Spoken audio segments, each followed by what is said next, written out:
Welcome to part 9. In this series, I discuss Magiranger, the Japanese counterpart to Power Rangers Mystic Force.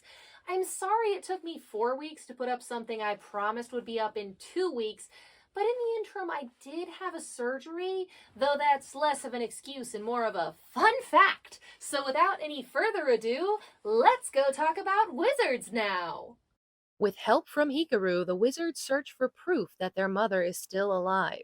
Meanwhile, Nai and Mei discover the gods of the underworld. Just as Urara has a vision of their mother, the 10 gods show themselves in the mortal world, declaring that all humans will soon be wiped out as punishment for Daddy Purple Wizard killing the main baddie. Okay, is Hikaru trying to hit on every member of this family? Because this is riddled with innuendo. I'm so happy Nai and Mei are okay, but I mean, of course they're okay because they are immortal. Bow chicka wow wow. The base is destroyed, everyone's dead, your dreams lay shattered on the ground. What do? You hang out with your other self and just read a book and have a jovial old time. This is why Nai and Mei are the best characters in the show. This is very bad. If 10 gods of the underworld are on a giant staircase being like, you will all die soon, that's bad. But where are the other gods? There aren't only gods in the underworld. What about the mortal gods? What about gods of the upper world? I mean, there have to be more gods, right? And these aren't the only gods that have claim to the world of the mortals. There have to be other gods that would be like, well, hold up. You guys are going to destroy all the mortals? I'm not really cool with that. Those dudes worship me. A lava monster named Ifrit is chosen by his fellow Infershia gods to go to the mortal world and exact their revenge. Before the wizards can face off with him, they are stopped by Hikaru. He claims humans cannot fight such evil for fear of being corrupted. The wizards must prove their resolve to Hikaru so they can work together to save the human race. I really love the fact that the god who likes Valkyria is the one who looks like her. He's got the whole Batwing thing going. I feel like this has endeared him to her in some way. Also, this dude's head is a fish. It's not like a fish. It's a whole ass fish. It's a whole fish. What the fuck? Don't you just love a convenient plot device?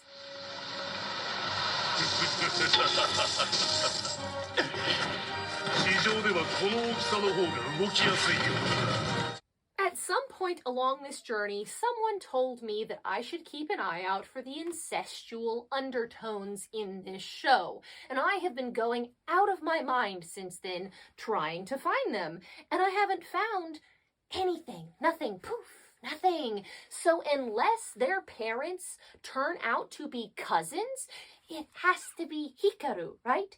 Like, he has to turn out to be their cousin or maybe even their brother, in which case, ew. So was that person smoking crack and there are no incestual undertones, or is Hikaru gonna be their brother in a second?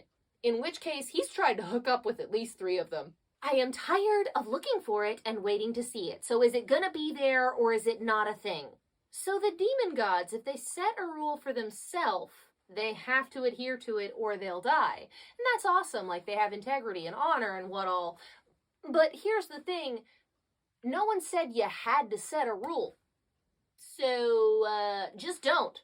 Just don't set a dumb rule, and then you can kill the Rangers and move on with your life. The wizards face the second Infershia god, a sniper named Cyclops. If a single one of them can survive until sundown, Cyclops will reset the day and the wizards will have beaten him.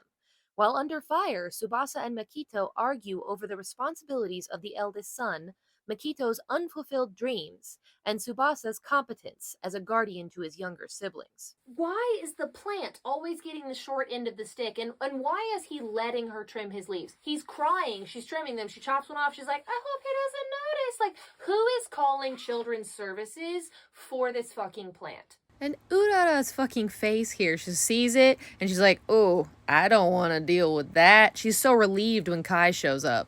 I'm in a different cosplay now, don't question it. I want to talk about this scene because it's so weird to hear someone speak English after like an hour of listening to people speak Japanese. I was like, what is this woman doing? But then Tsubasa's reaction is so funny, which who am I to judge? Because Americans are also just straight terrified of the prospect of having to speak to a foreigner. They're just like, what? You spoke a different language?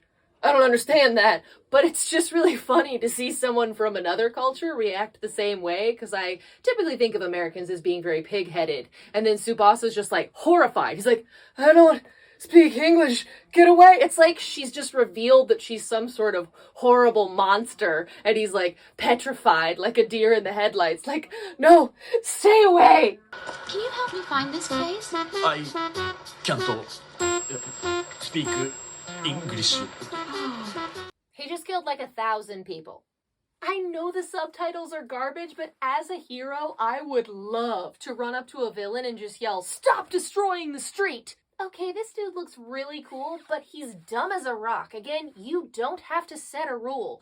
Like, who in their right mind would be like, I could kill all of you, or I could say, if I haven't killed all 5 of you in the next 3 hours, I'll explode.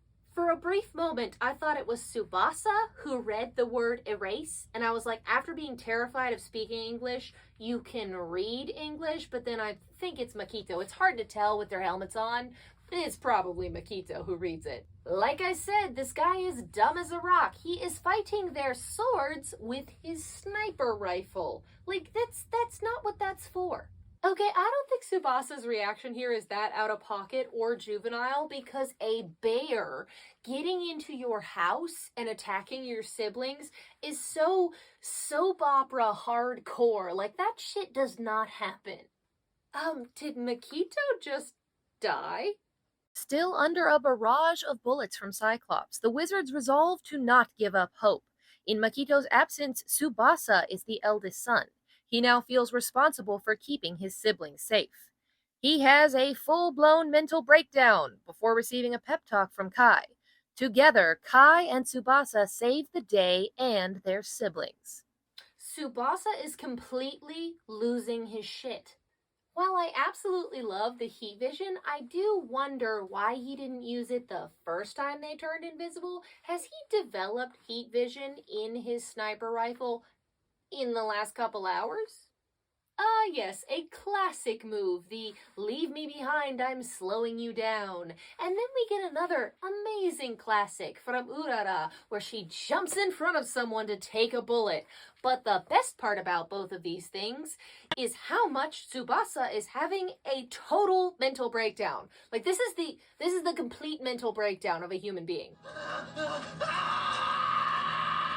He has recovered from his mental breakdown to the point that he gets a theme song, and I have not heard a theme song for an individual ranger up to this point, and it's awesome. I just wanted to mention Tsubasa had a complete and total mental breakdown. Dude completely freaked out. He was grabbing his head and screaming. He demorphed. He sat down on the stairs and cried. I had to slap him back into reality. He was like, I failed at everything. Completely lost it. So we're holding this against him forever. Thank you so much for watching this episode of my Magiranger review. I'll see you again in 2 weeks if everything goes well. And until then, have a magical time. Still cursed.